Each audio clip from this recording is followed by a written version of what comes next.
Oiseau. None of the letters in this word are pronounced as they are by themselves. If that were the case, it would be pronounced as oiseaux.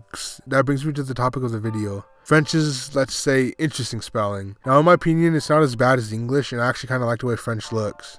The French word étoile wouldn't hit as hard if it's spelled like this or something like that. If you speak French already, or you know the basics of the language, this really won't be that informative for you, as I mainly intended this for beginners of French or beginners to languages as a whole. L. Sometimes the letter L isn't pronounced, or pronounced like a Y instead. For example, conseil, soleil, mireille. I believe this happens when it is preceded by an I, but I'm not sure. ENT. Usually ENT is pronounced as en, but when it's in the they form of a verb, it's not pronounced at all. Examples: il chante, ils parlent, ils veulent. OI. OI is pronounced as wa. Examples: trois, étoile. B. Did that scare you? No? In French, the word for beef or ox is boeuf. And with my knowledge of French, I would have assumed that the plural would be this. And it is.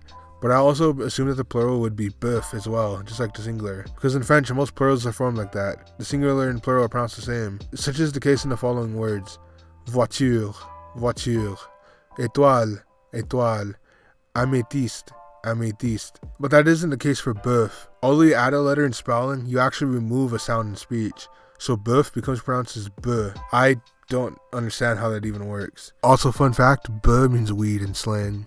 Also, for the record, the same is true for the word oeuf, whose plural is Speaking of the EU letter combination can be pronounced as or like in the following words: beurre, fleur, veut. However, the past participle of avoir, which is literally the combination EU, is pronounced as not like I used to think. According to Wiktionary, it is because Middle French EU, besides also represented long U. The latter cases were generally replaced with U with the circumflex in modern French.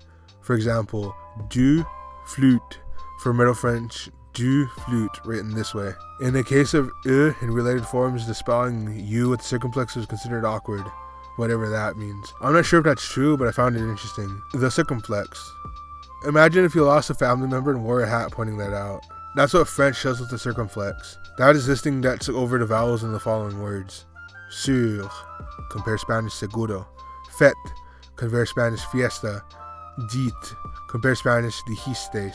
It usually indicates that an S just gave up and left, but it could also refer to other letters as well, as we saw in the first example with sur. Conclusion: French spelling might be difficult for some, but at least it isn't Tibetan. For anyone who was wondering, I'm talking about the name Songtsen Gampo. Au revoir.